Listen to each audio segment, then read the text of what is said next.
Live programs India. السلام علیکم ورحمۃ اللہ وبرکاتہ. هو اللہ الذی لا الہ الا هو الرحمن بڑا مہربان، الرحیم بہت رحم کرنے والا، الملک حقیقی بادشاہ، القدوس برائے پاک ذات، السلام بے عیب ذات، المؤمن امن مان دینے والا، المہیمن نگہبان، العزیز زبردست، الجبار سب سے زبردست، المتکبر بہت بڑائی والا، الخالق جان ڈالنے والا، الباری پیدا کرنے والا، المصور صورت بنانے والا، الغفار بڑا بخشنے والا، القہار بہت غصے والا، الوہاب بہت دینے والا، الرزاق خوب روئی دینے والا، الفتاح رزق احمد کے دروازے کھولنے والا، العلیم بہت جاننے والا، القابض روئی تنگ کرنے والا، الباسط روئی خوب دینے والا، الخافض پسند کرنے والا، الرافع بلند کرنے والا، المعز عزت دینے والا، مذل ذلیل کرنے والا، السمیع خوب سننے والا، البصیر سب کو دیکھنے والا، الحکم فیصلہ کرنے والا، العدل نیت انصاف کرنے والا، اللطیف بڑا لطف کم کرنے والا، الخبیر خبر رکھنے والا، حلیم نرمی کرنے والا، العظیم عظمت والا، الغفور بہت بخشنے والا، الشکور بڑا قدر کرنے والا، العلی بہت بلند، القبیر بہت بڑا، الحافظ حفاظت کرنے والا، المقیت قدرت رکھنے والا گنزہ بخشنے والا، الحسیب حساب لینے والا، الجلیل بڑی شان والا، الکریم بڑا سکھ، الرقیب نگہبان، المجیب دعا قبول کرنے والا، الواعظ وسعت والا، الحکیم بڑی حکمت والا، الودود بہت محبت کرنے والا، المجید بہت بزرگی والا، الباسی قیامت کے دن زندہ کرنے والا، الشہید ورزق حاضر. السلام علیکم ورحمۃ اللہ وبرکاتہ. وعلیکم السلام ورحمۃ اللہ وبرکاتہ. بہن ذرا رکو، اتنی جلدی جلدی کہاں جا رہی ہو؟ بہن میں صوفی مدرسہ پڑھنے جا رہی ہوں. اچھا بہن، آپ کے مدرسے میں قرآن کے علاوہ اور بھی کچھ پڑھاتے ہیں؟ جی بہن، ابھی ہمارے مدرسے میں قرآن کے علاوہ عملی مشق بھی کراتے ہیں.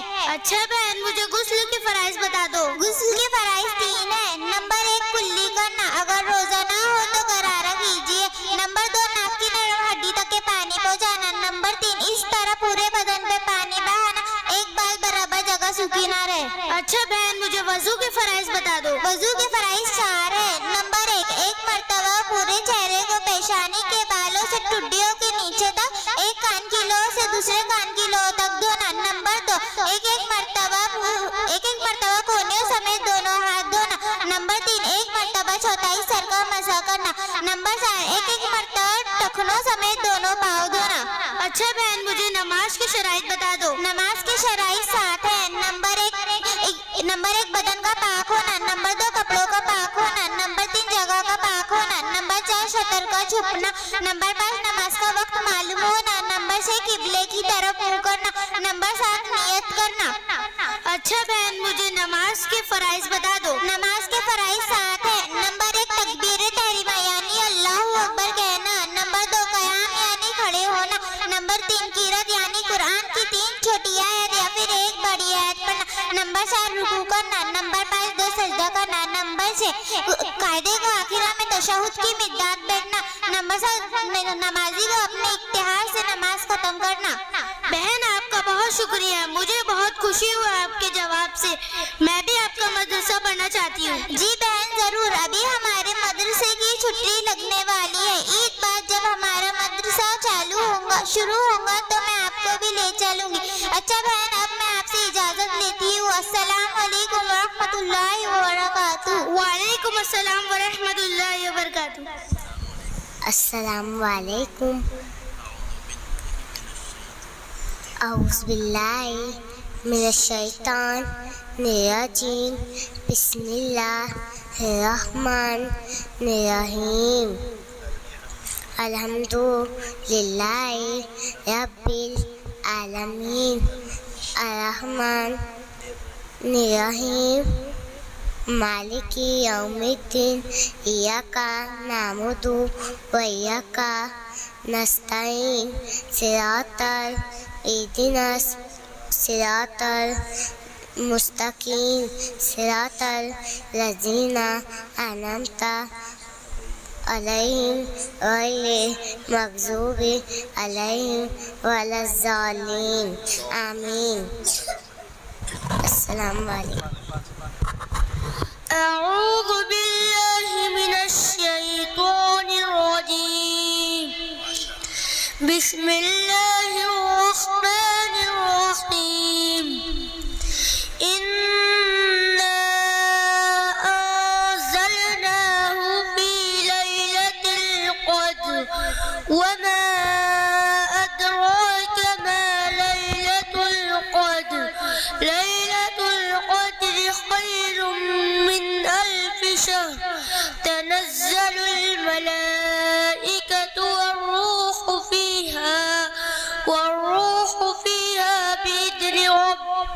بإذن ربهم من كل أمر سلام هي حتى مطلع الفجر صدق الله العظيم. السلام علیکم ورحمۃ اللہ وبرکاتہ. میرے آقا میرے آقا میرے آقا میرے آقا میرے آقا نے غمِ دین میں کیا کیا دیکھا. کبھی طائف کی مشقت کبھی فاقہ دیکھا. میرے آقا نے غمِ دین میں کیا کیا دیکھا. کبھی طائف کی مشقت کبھی فاقہ دیکھا. آہا ہجرت کی گھڑی دل پہ کیا گزری ہوں گی. آہا ہجرت کی گھڑی دل پہ کیا گزری ہوگی. بڑی پراشک نگاہوں سے جو کعبہ دیکھا. بڑی پراشک نگاہوں سے جو کعبہ دیکھا. میرے آقا نے غمِ دین میں کیا کیا دیکھا. کبھی طائف کی مشقت کبھی فاقہ دیکھا. کتنا صدمہ دل آقا نے سہا ہوگا جب. کتنا صدمہ دل آقا نے سہا ہوگا جب. دمن عہد میں ٹکڑے ہوئے حمزہ دیکھا. دمن عہد میں ٹکڑے ہوئے حمزہ دیکھا. میرے آقا نے غمِ دین میں کیا کیا دیکھا. کبھی طائف کی مشقت کبھی فاقہ دیکھا. آؤ کعبے سے لپٹ جائے اسی کعبے میں. آؤ کعبے سے لپٹ جائے اسی کعبے میں. غم امت میں پریشان رخ زیبا دیکھا. غم امت میں پریشان رخ زیبا دیکھا. میرے آقا نے غمِ دین میں کیا کیا دیکھا. کبھی طائف کی مشقت کبھی فاقہ دیکھا. محل والوں کے سبھی محل ہوئے بے اوقات. محل والوں کے سبھی محل ہوئے بے اوقات. جب تصور میں شہیدی تیرا حجرہ دیکھا. جب تصور میں شہیدی تیرا حجرہ دیکھا. میرے آقا نے غمِ دین میں کیا کیا دیکھا. کبھی طائف کی مشقت کبھی فاقہ دیکھا. امتی ہوتے ہوئے ہم نے مدینے میں فقط. امتی ہوتے ہوئے ہم نے مدینے میں فقط. فکر آقا کو نہیں گنبد خضرا دیکھا. فکر آقا کو نہیں گنبد خضرا دیکھا. میرے آقا نے غمِ دین میں کیا کیا دیکھا. کبھی طائف کی مشقت کبھی فاقہ دیکھا. ہم نے آقا کے غلاموں کے دلوں میں ہد ہد. ہم نے آقا کے غلاموں کے دلوں میں ہد ہد. شوق دنیا کا نہیں بس غم عقبہ دیکھا. شوق دنیا کا نہیں بس غم عقبہ دیکھا. میرے آقا نے غمِ دین میں کیا کیا دیکھا. کبھی طائف کی مشقت کبھی فاقہ دیکھا. میرے آقا میرے آقا میرے آقا میرے آقا. جزاک اللہ. السلام علیکم ورحمۃ اللہ وبرکاتہ. الحمد لله رب العالمين والصلاة والسلام على سيد الأنبياء المرسلين محمد وآله وأصحابه أجمعين ومن تبعهم بإحسان إلى يوم الدين. أما بعد، فأعوذ بالله من الشيطان الرجيم. بسم الله الرحمن الرحيم. قل فيهما اسم كبير ومنافع للناس اسمهما أكبر من نفعهما. صدق اللہ العظیم. جناب صدر اور علماء کرام، مجید بھائی سے میری درخواست ہے کہ وہ سامنے جو ہے اسٹیج پر آئے. جناب صدر اور علماء کرام، مہمان اعظام اور سامعین کرام، جس دور سے ہم اور آپ گزر رہے ہیں وہ سائنس اور ٹیکنالوجی کا دور کہلاتا ہے. آج قدم قدم پر سائنسی ایجادات سے مادیت کے نئے نئے انکشافات کا چرچا ہے. انسانیت کے دامن میں علم و دانش کی بھرپور تجلیہ ہے. اس نے عقل انسانی کی گروہ کو کھول دیا، جس کا نتیجہ ہے کہ انسان ہواؤں کے دوش پر اڑ رہا ہے، فضا میں اسٹیشن بنا رہا ہے، چاند پر کمندے ڈال رہا ہے، سورج کی شعاعوں کو گرفتار کر رہا ہے، زمین کا پوشیدہ خزانے کو نکال رہا ہے، سمندروں کا سینہ چیر رہا ہے. عرض کے سائنس اور ٹیکنالوجی نے اتنی ترقی کی جس کا تصور بھی نہیں کیا جا سکتا. لیکن سوال یہ ہے کہ کیا سائنسی ایجادات اسلام کے لیے چیلنج ہے؟ کیا مذہب اسلام پر اس سے کوئی حرف آتا ہے؟ کیا آلات شدیدہ کے استعمال کل ہماری شریعت میں موجود نہیں؟ اگر ہے تو پھر مسلمان ان کا غلط استعمال کیوں کر رہا ہے؟ میں آلات شدیدہ اور موبائل کے استعمال کا مخالف نہیں ہوں، لیکن اتنا ضرور کہوں گا اسمہما اکبر من نفعہما، ان کے منافی مسلم ہے پر ان کے ضرر کا بھی انکار نہیں کیا جا سکتا. آج جو دنیا میں عریانیت، فحاشی اور بے حیائی کا دور دورہ ہے، اس کی بنیادی وجہ ان آلات شدیدہ کا فروغ ہے. شیطان انسان کے ہاتھ میں ٹی وی، موبائل، انٹرنیٹ اور کمپیوٹر کا ہتھیار دے کر مطمئن ہو گیا. تجربہ اور تحقیق سے بآسانی اندازہ لگایا جا سکتا ہے کہ آج 70% سے زائد فحاشیاں محض اس بنیاد پر وقوع پذیر ہو رہی ہے. آج باقاعدہ ٹی وی پر عریانیت، فحاشی، بے حیائی اور بے پردگی کی تعلیم دی جا رہی ہے. موبائل، انٹرنیٹ کے ذریعے ان کی تعلیم دی جاتی ہے. ان شیطانی آلات کے فروغ نے مکرم و محترم رشتوں کے آنکھوں سے شرم و حیا کا پانی نکال کر گٹر میں ڈال دیا. باعزت گھرانوں کا معاشرتی وقار خاک میں ملا دیا. اچھے دینداروں کی شرافت داغدار ہو گئی. بلند و بالا ورع و تقوی کے میناروں میں دراڑیں پڑ گئی اور زندگی بھر کی نیک نامیوں پر بٹا لگا دیا.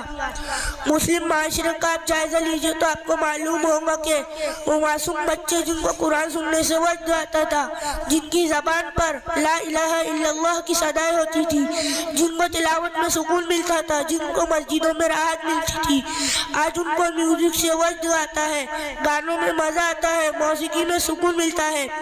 چھوٹے بچے کانوں میں ایئر فون لگائے گانے سنتے اور جھومتے ہیں. وہ ماں باپ بھی کتنے بے غیرت ہیں جو اپنے بچوں کی ایسی حرکتوں کو دیکھ کر ان کو دائرہ تحسین دیتے ہیں، ان کی اسی خوشی میں اپنی خوشی بتلاتے ہیں، یعنی اپنی آخرت اور بچوں کے آخرت اور مستقبل دونوں کو تباہ کرتے ہیں.